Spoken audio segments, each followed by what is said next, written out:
The following is a Furnished Brothers production. Introducing your host, Rob. Put your best players out there, Mike. And Ryan. He missed the net, and it somehow went in. This is the Talking Buds podcast.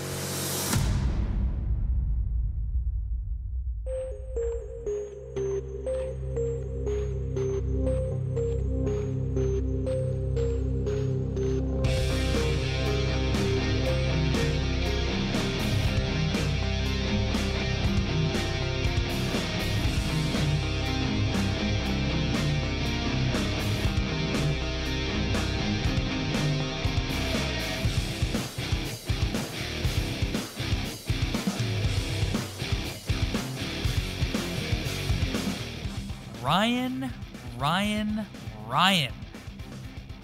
We said all summer that if any big news happened, we would reconvene, do a show, break it all down. Episode 30 of Talkin' Buds, and we have no shortage of things to talk about after July 1st, the opening of NHL free agency. What a couple of days it has been. Let's go, buddy. Bring it on. Bring on all the topics, questions, trades, thoughts, opinions. Let's go. Let's get it started. I can't wait. All right, before we get into that, hold on one second. I already had mine cracked, so I can't join in. All right, let's get going here. So I thought about today that we were going to do this show, and I was like, are we going to go chronologically? And then I was like, no. We got to start with the biggest news first. And what will be a contender for biggest story of the offseason until Mitch Marner signs or doesn't sign is Ryan, Nazem Kadri has played his last game in a Maple Leafs uniform. The Maple Leafs trade Nazem Kadri, Calle Rosen, a 2020 third-round pick to the Colorado Avalanche in exchange for Tyson Barrie, Alexander Kerfoot, and a 2020 6th-round pick. Ryan, before we get in and start breaking this down and talking the details, give me your reaction when you heard the news.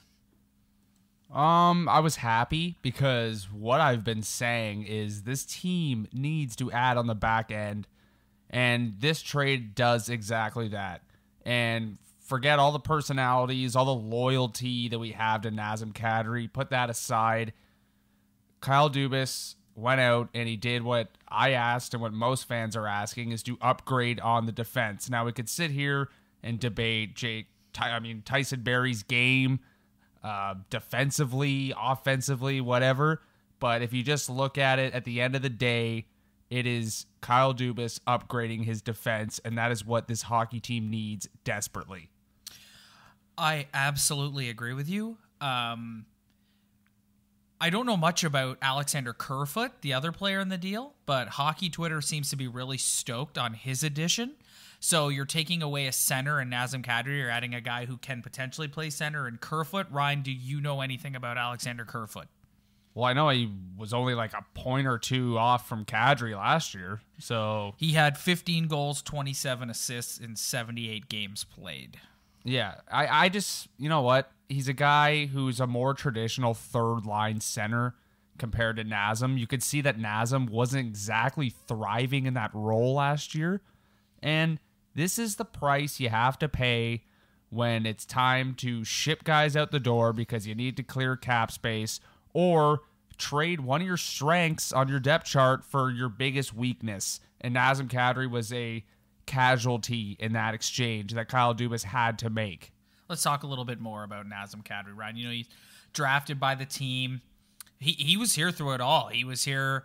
He played for Dallas Eakins of the Marlies. He played a little bit for Ron Wilson. He was here through the whole Randy Carlyle, Peter Horachuk era.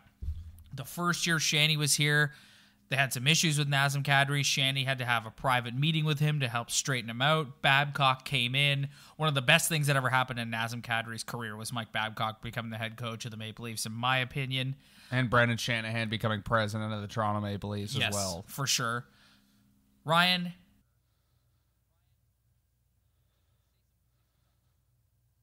Ryan, just give some thoughts on Nazem Kadri. Yeah, you basically summed it up. He's a guy that he's been around for it all. What do you say you played for Ron Wilson?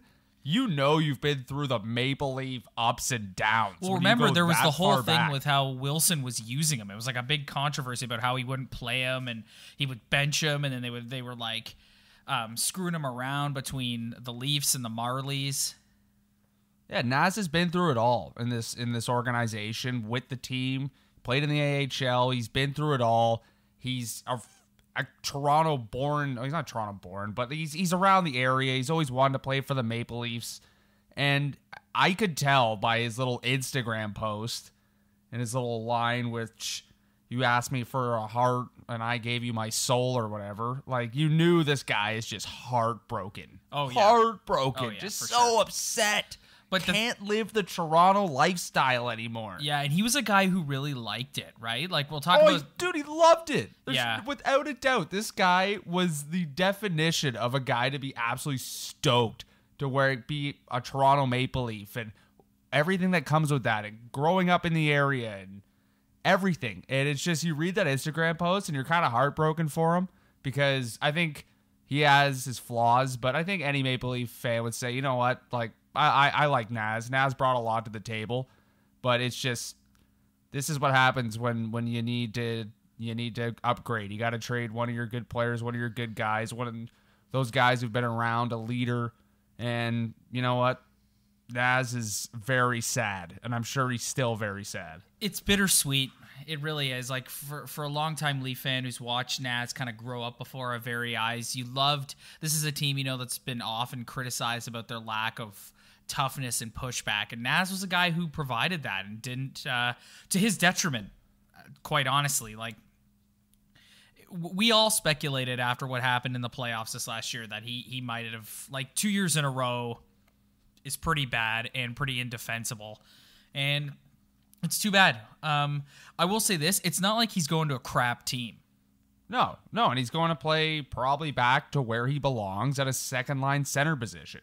Yep, agreed. That's kind of where he belongs. It's almost like it's good that you move on him now, because even though he's a good player and you know what he's capable of, just him in that third line role in this hockey team behind Tavares, behind Matthews, just like wasn't working for him, and probably wasn't going to work for him offensively.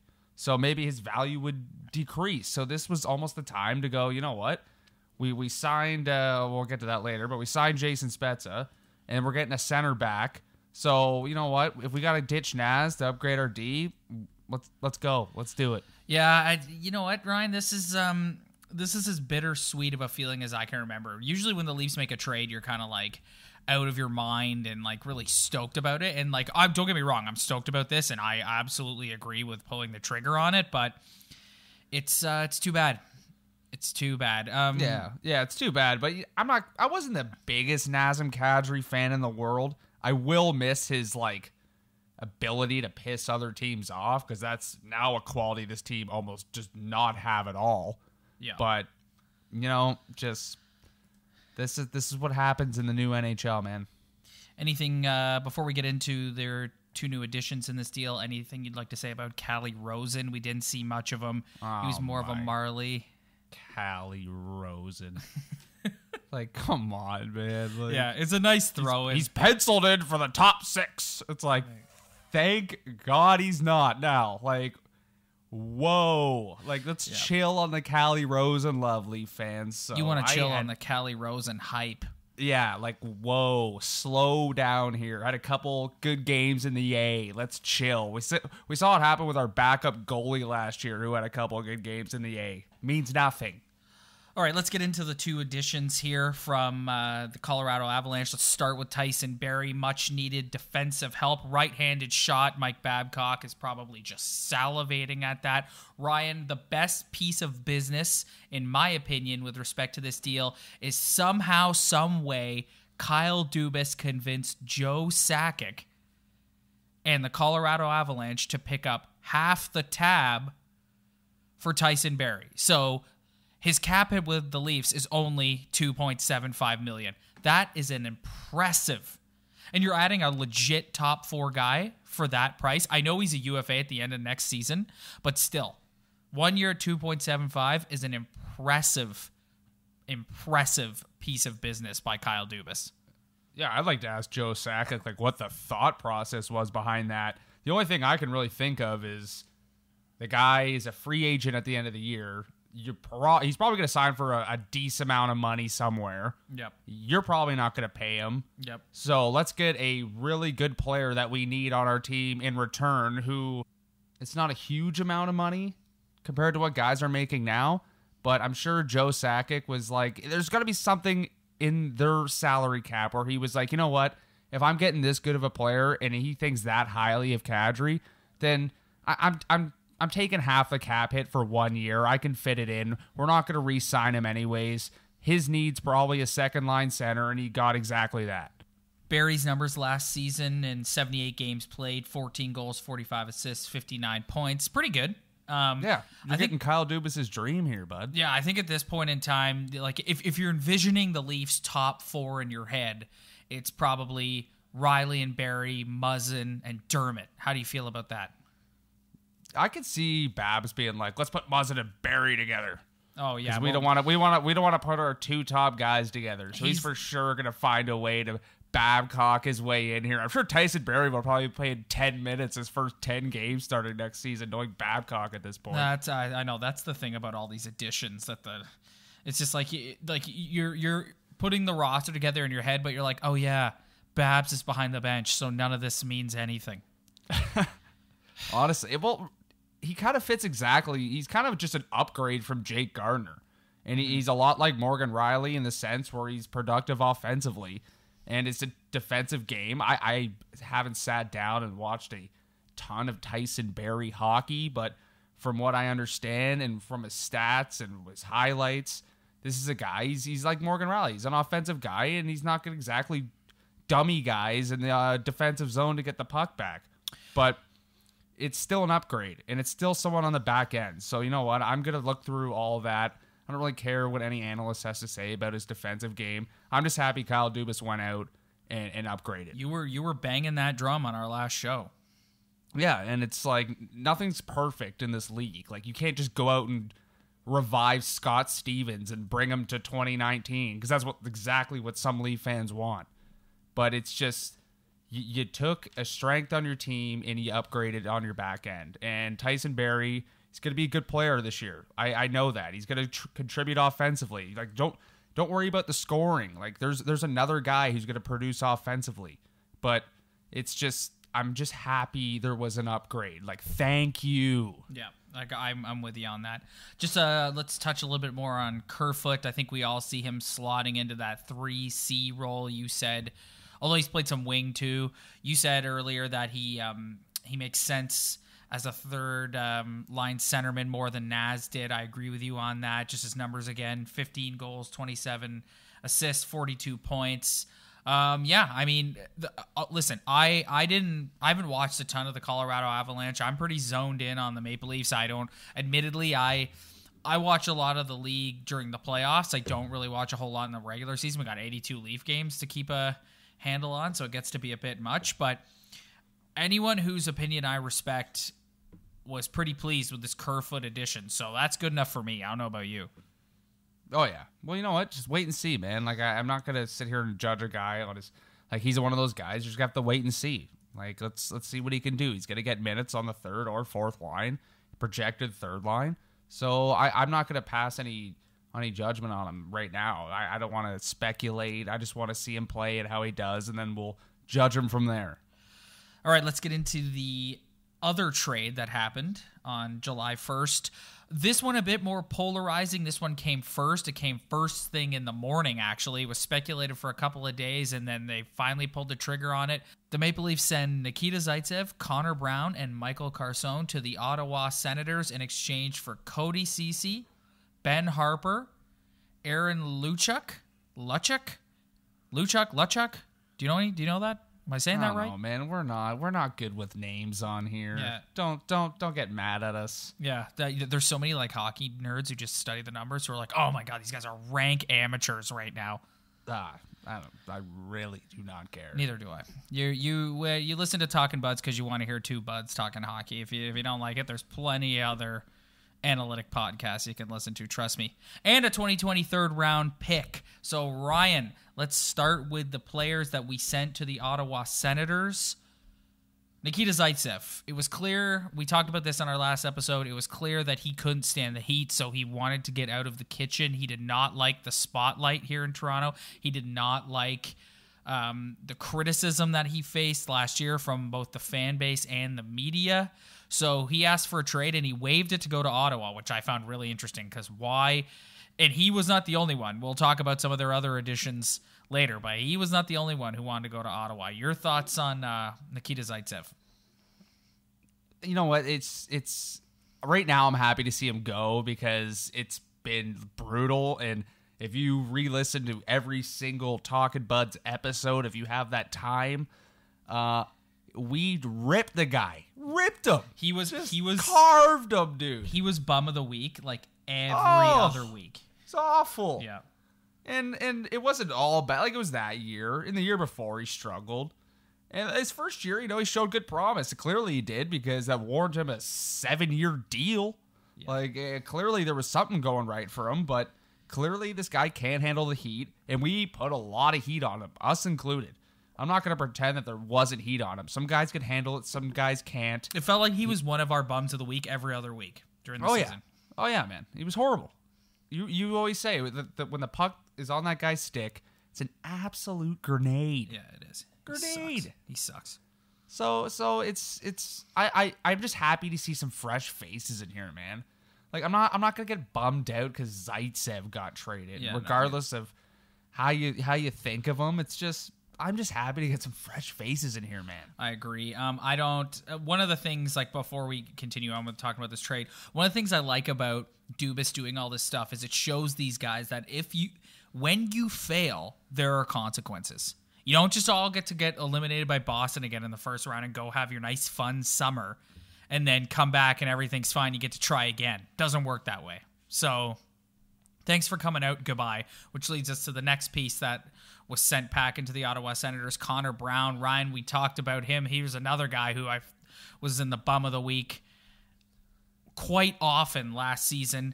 He just, you know what? The things Kyle Dubas said about him as a person, and I believe them. I believe Connor Brown is a salt-of-the-earth guy. Anytime you hear him talk, he just seems like a beauty and a guy that you really love as a teammate and all that. But he struggled to contribute. I don't know if it's with like the offensive firepower they have in the top six. He just had a hard time finding his way in there, no matter how many times his number one fan behind the bench tried to force him in there. I feel bad for the guy, but I think it was time to move on. Yeah, I can't sit here and chirp Connor Brown. Bum of the week several times. No doubt about it. But he's just, you could just tell. Like, I don't need to hear anyone say anything about Connor Brown. Just watching him in his interviews or on the ice or how he plays. You know the guy's just a beauty. Like, he's just a good dude who contributed a lot in his first year. He scored 20 goals. He was going to be counted on to be an offensive guy. And then he just kind of slowly transitioned into like a grinder. And it's almost like he lost his skill overnight and just became all about getting pucks in deep and chasing the puck and good forechecking and everything. And it's just Connor Brown, good dude, guy you want to have on your team. But if we have to clear cap space, even though he's not making us a ton of money, then if Connor Brown has to go out the door, then you got to go out the door, man. Like, thank you. Babcock probably thinks about you every night. Luckily, Hyman's still here, though, so I'm sure he can stay okay. But he's probably relieved now he only has to wear one jersey under his suit. Yeah. Well, he's definitely, I always thought he was a little bit more of a Hyman guy, but Connor Brown was not very far behind. So the other pieces are largely AHL minor league pieces, except for Cody Ceci. Ryan, this is a polarizing move amongst Leafs Nation, getting him back in return. He's a restricted. First of all, I didn't like. I again haven't watched him that closely, but you see quite a bit of him because the Leafs play the Sens a lot, and I mean, so here's what happened. The Leafs make the deal. Ceci's coming back. Darren Dreger, who has earned the nickname Paul Marner over the last few weeks, says that Ceci has verbally agreed to a 1-year, $4.5 million contract with the Leafs. Arb case likely would have come in above that, and that would have worked for Toronto. Good opportunity for Ceci to raise his market value. So Kyle Dubas goes on Primetime Sports yesterday and alludes to that hasn't actually happened. They haven't come to a 1-year deal with him, and that he has an arbitration case coming. So you're bringing in Cody Ceci, who has largely disappointed in his career, and a lot of people think he stinks. But if you're signing him at 4.5 to 5, the 4-point-something range, you're basically getting rid of 5 more years of Nikita Zaitsev, 4 or 5 more years of Zaitsev, for 1 year of Cody Ceci. Your thoughts on that? Yeah, to me, this trade, I can't sit here and defend Cody Ceci from Ottawa Senators fans and from seeing him. He's not a guy I'm going to get stoked about. No. But this deal was all about getting rid of Nikita Zaitsev. To me, that's all I saw when this deal was made and what you heard in the offseason of him wanting to move on. This trade wasn't going to be to get a good piece. This trade was to get rid of him, period. Yep, and I agree with you. At least you got a D back. Like, I'm not stoked about him, but it's better than getting a guy who's going to play in the A. Like, well, you know, Ceci scares me, and I'll tell you why he scares me. 6'2", 209 pounds. Uh-oh, coach. Oh, yeah, buddy. And all this guy does. Abs. Yeah, all this guy has to do is. Bud. Yep, all he has to do is get in that weight room. And Get beside Hyman, baby. Yeah, get beside Hyman Here we go. in the weight room and show a little drive train, and Travis Dermott will be on the third pair faster than you can say Cody Ceci and Jake Muzzin. The Bash brothers. I like that theory, buddy. Oh. You get in that weight room with Hyman and you start deadlifting and squatting and mix it in with some and showing that fast you're a twitch muscle fiber agility. Oh, good. And you show that you're a pro. You show that you're a good pro. Oh, buddy. The second, because like again, I don't watch the Sens closely. I just see some dude back there who kind of sucks in his own zone. Number 5 for the Ottawa Senators, Cody Ceci. And so the Leafs pick him up. And I'm with you. It's like, okay, they made this deal because Zaitsev wanted to leave, and their defense is already depleted, so they're gonna have to take this guy back. Whatever. So I pull him up, and all I see 6'2", 210, and I'm like, oh Jesus. Oh, here we go. This guy, Travis Dermott, is going to have to play out of his mind to keep this guy from swiping his top 4 spot. Oh, yeah. Yeah. You know, I that's where you come in. Like, I see Cody Ceci, I'm just thinking, like, whatever, Cody Ceci. And you look at it, and you're like, here we go. Yeah. Maybe Mike will head down to the merch shop after and pick up a CC jersey a couple weeks in if the drive train is there. Anyways, we'll see what happens. They have the ARB hearing. There is a chance that they could potentially walk away from him. I don't see that happening because they need defensemen. And because, like I said, there's no way Mike's going to just let a 6'2" defenseman walk without at least shoving him over the boards as much as he possibly can. So we'll see what happens there. Either way, I'm with you. It was the whole point of this trade was to get rid of Nikita Zaitsev, and he accomplished that, so nice job, Kyle Dubas. Before we move on from the Ottawa Senators, Ryan, I just want to touch quickly.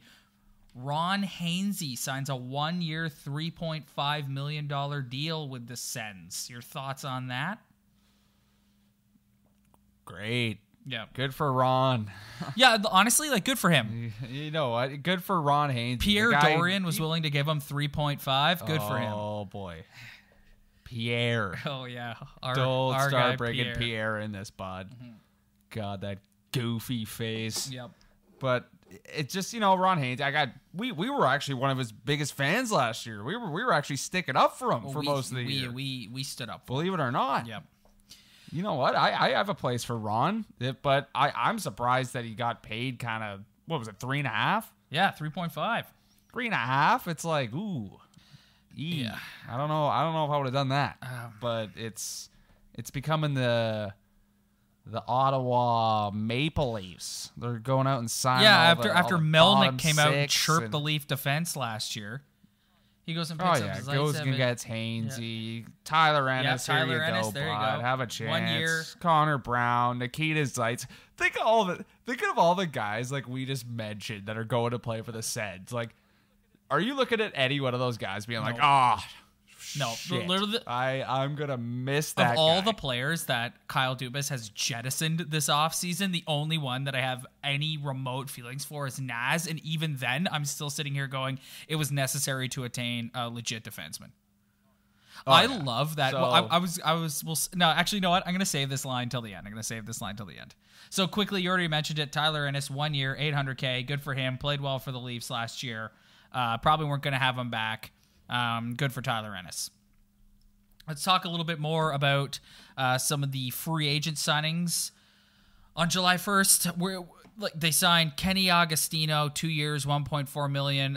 Stop the press. Yeah. Don't buddy. know much. Yeah, Woo! don't know much about either one of these guys. Nick Shore, the other one. Oh yeah, 1 year, $750K.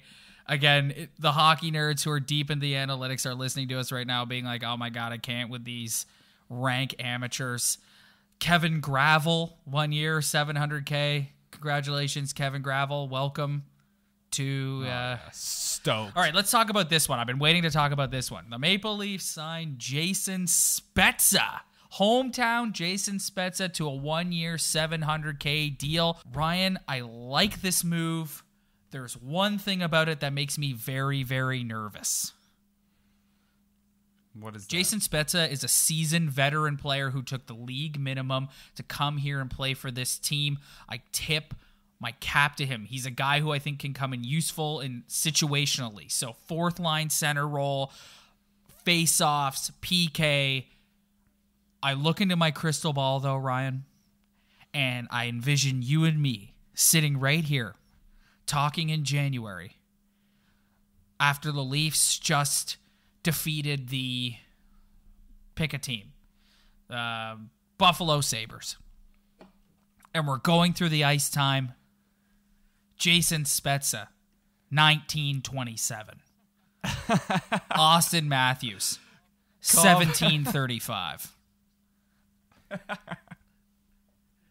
It's a common thing. That's the only thing. Holy shit. That's the only thing about this signing that scares the hell out of me, because Spezza apparently met with, and listen, I'm not here to chirp Jason Spezza. I love that he did this. I love that he did this. I'll get Absolutely to that too. nothing personal against Jason Spezza, okay? But he came here. He took the league minimum. He wants to be here. He's a good pro. And he was on the radio the other night, and he was talking about meeting Dubas and Babs, and it was just Babs this, Babs that.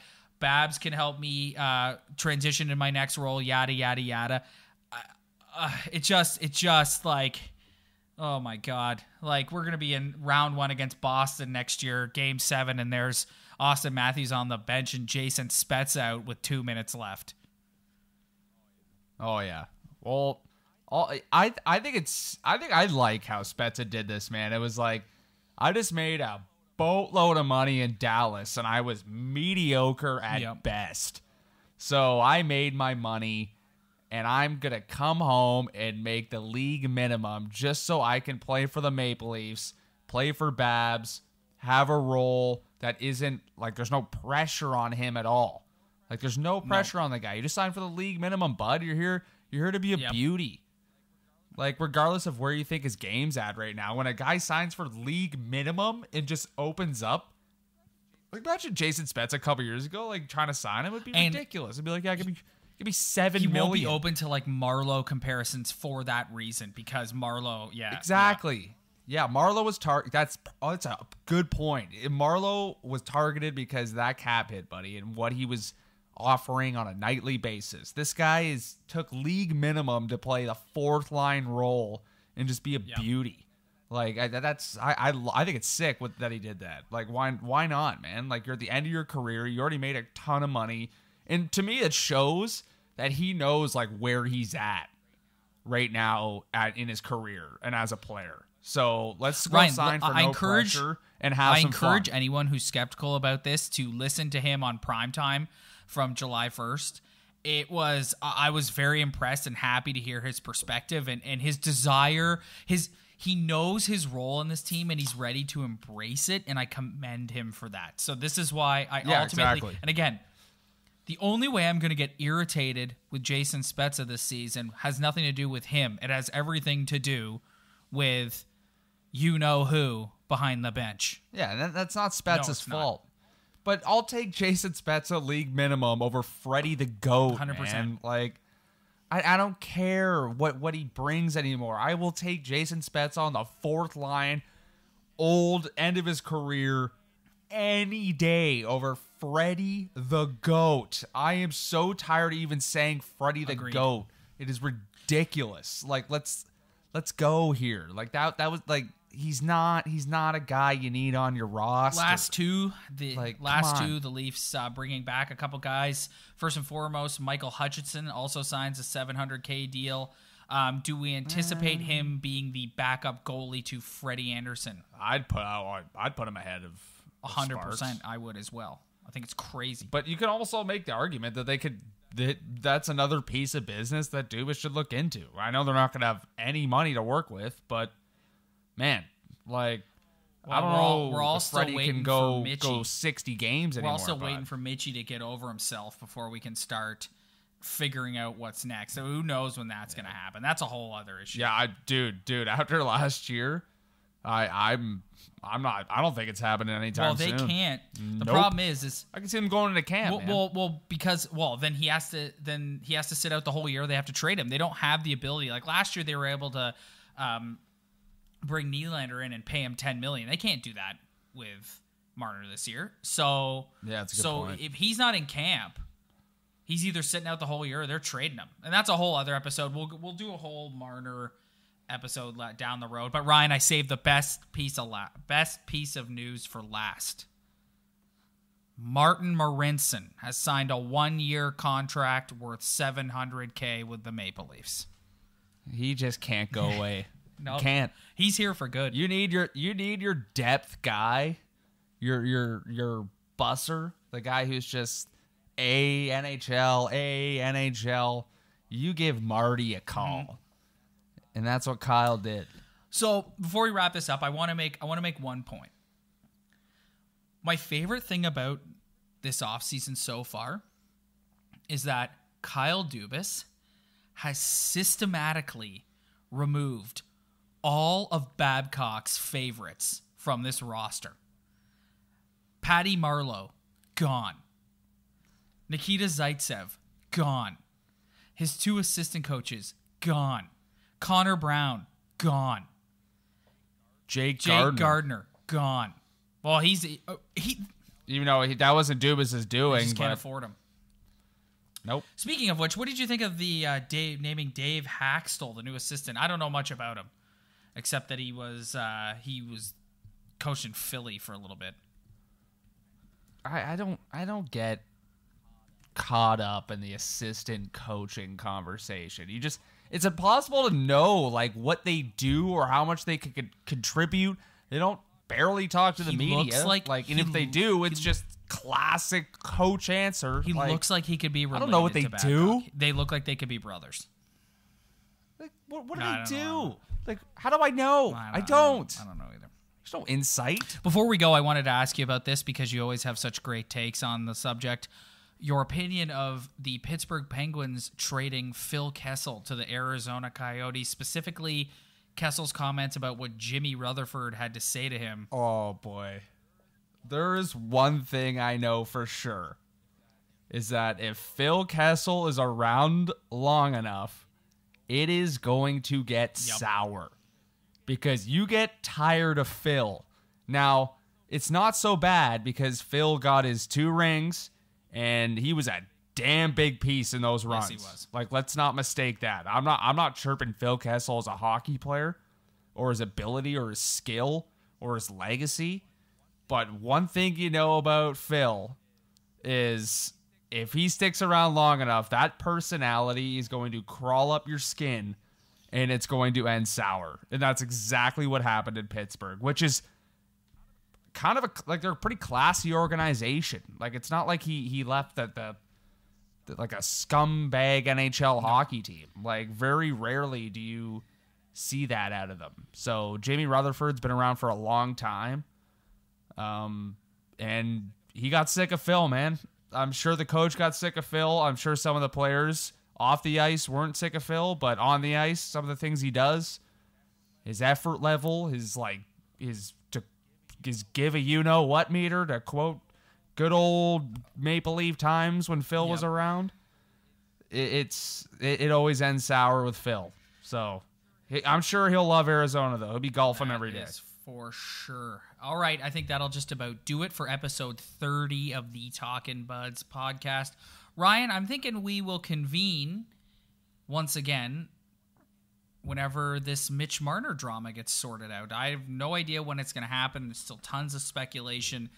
There could be some more deals and signings coming down the pike, but I find it difficult to believe that the Leafs will be super active until this Marner situation gets sorted out. Yeah, we don't. Yeah, I think it's going to be a while. Like, it's not happening next week. That's what I know for sure. It might not go into December, but it's not happening next week. So, here we go. Thank you very much for downloading, everybody. We will catch you next time.